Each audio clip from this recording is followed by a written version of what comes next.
እስኪ አንድ ጥያቄ ልጠይቅ። ጠዋት ላይ የምናደርጋቸው ጥቂት ነገሮች ሙሉ ሕይወታችንን ሊለውጡ ይችላሉ? እንግዲህ በሃል ኤልሮድ ዘ ሚራክል ሞርኒንግ በተባለው መጽሐፍ መሠረት መልሱ አዎ ነው፣ በፍጹም። እናም ዛሬ ይህ በጣም አስገራሚ ሐሳብ እንዴት ከጠዋቱ 2 ሰዓት በፊት ከጠዋቱ 2 ሰዓት በፊት ሕይወትን ሙሉ በሙሉ መቀየር እንደሚችል አብረን እናያለን። 95 በመቶ ዝም ብሎ ቁጥር እንዳይመስላችሁ። ይህ ቁጥር አብዛኞቻችን ምናልባትም ሳናውቀው የምንጋራውን አንድ በጣም አሳዛኝ እውነታ ነው የሚወክለው። እሱም ምንድነው? ሙሉ አቅማችንን ሳንጠቀምበት የመቅረት ስጋት። ሮቢን ሻርማ ምን ይላል መሰላችሁ? በሕይወት ውስጥ ካሉት አሳዛኝ ነገሮች አንዱ መጨረሻ ላይ ደርሰህ ወደ ኋላ ስትመለከት የበለጠ መሆን መስራትና የበለጠ ሊኖረህ እንደሚችል እያወቀ መጸጸት ነው ይላል። ልብ በሉ፣ በጣም ከባድ አባባል ነው እና ቅድም ያየረው 95 በመቶ የሚለው ቁጥር በትክክል ይህንን ስጋት ነው የሚያሳየው። እጅግ በጣም ብዙ ሰው ሙሉ አቅሙን ሳይጠቀም ሕይወቱን ይጨርሳል የሚለውን መራራ እውነት። እንግዲህ የመጀመሪያው ክፍላችን የ95 በመቶ እውነታ የሚለውን እስኪ ይህን ቁጥር በተጨባጭ መረጃ ሲገለጽ ምን እንደሚመስል በጥልቀት እንየው። ይኸውላችሁ የማኅበራዊ ዋስትና አስተዳደር አንድ ጥናት አድርጎ ነበር እና ውጤቱ በጣም አስደንጋጭ ነው። እስኪ አስቡት፣ 100 ሰዎችን ለ40 ዓመታት ሙሉ ተከታተሏቸው። ከ40 ዓመት በኋላ ምን ተፈጠረ? ከመቶዎች ውስጥ አምስቱ ብቻ ናቸው የገንዘብ ነፃነትን ያገኙት። የተቀሩት 95ቱስ በሕይወት ዘመናቸው ሁሉ ከገንዘብ ጋር ሲታገሉ ነው የኖሩት። ይህ ነው እንግዲህ የ95 በመቶ እውነታ የምንለው። እሺ፣ አሁን ደግሞ ወደ ሁለተኛው ክፍል እናልፋለን። ይሄ ከተስፋ መቆረጥ የተወለደ የሚል ነው። ያ ማለት ይሄ 95 በመቶ የሚባለው አጠቃላይ እውነታ ለአንድ ሰው እንዴት ግል ቀውስ እንደፈጠረበት እናያለን። የማንን ታሪክ ነው የምናየው? የሃል ኤልሮድን ታሪክ። የሃል ሕይወት እውነት ለመናገር በውጣ ውረድ የተሞላ ነበር። በ1939 አስቡት፣ ከሞት አፋፍ ያደረሰው የመኪና አደጋ አጋጠመው። ግን በሚገርም ሁኔታ ከዛ ደግሞ ስኬታማ ጸሐፊ ሆነ። ሁሉም ነገር የተስተካከለ ይመስል ነበር አይደል? ነገር ግን በ2008 ዓለም አቀፉ የገንዘብ ቀውስ ሲመጣ እሱንም ክፉኛ መታው። እና የሚገርመው ነገር ምን መሰላችሁ? ለሃል በ2008 ያጋጠመው የገንዘብ ውድቀት ከሞት አፋፍ ከተመለሰበት አደጋ የበለጠ ከብዶት ነበር። እንዴት ሊሆን ይችላል? መልሱ ይሄ ነው። ከመኪና አደጋው በኋላ ቤተሰቦቹና ጓደኞቹ ከበውት ነበር፣ ድጋፍ ነበረው። በገንዘብ ቀውሱ ጊዜ ግን ስሜቱ ሙሉ በሙሉ ብቻውን የቀረ ያህል ነበር።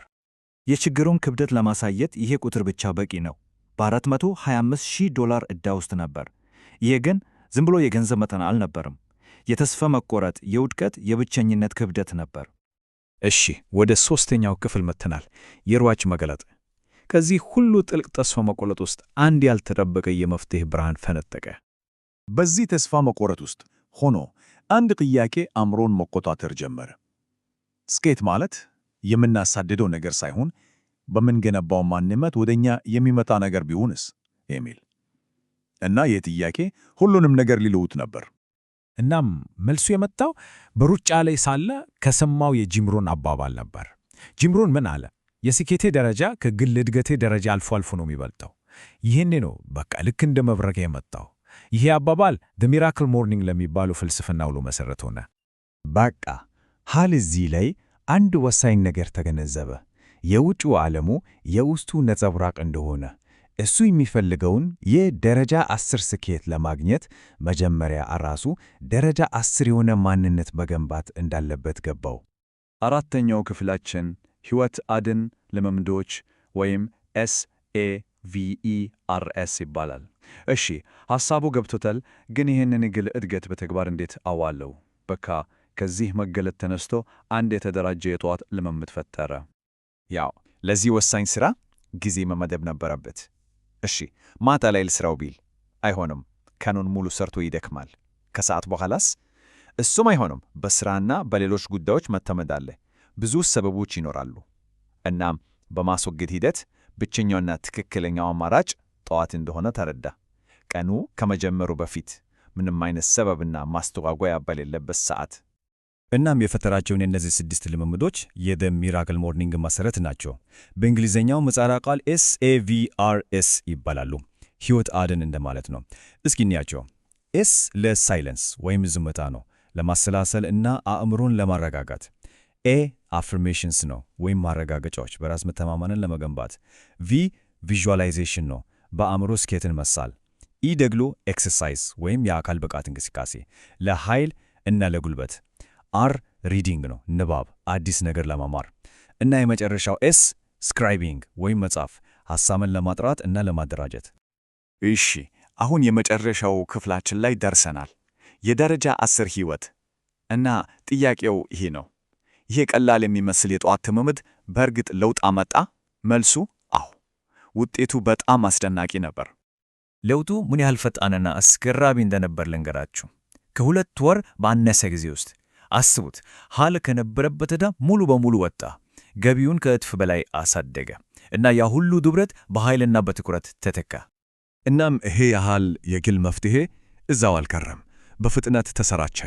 መጀመሪያ ለሚያሰለጥኗቸው ደንበኞቹ ነበር ያካፈሏቸው።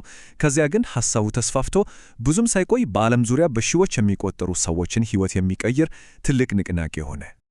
እስኪ የሌሎችንም ተሞክሮ እንስማ። ለምሳሌ ማይክ ማክደርሞትን ታሪክ እንውሰድ።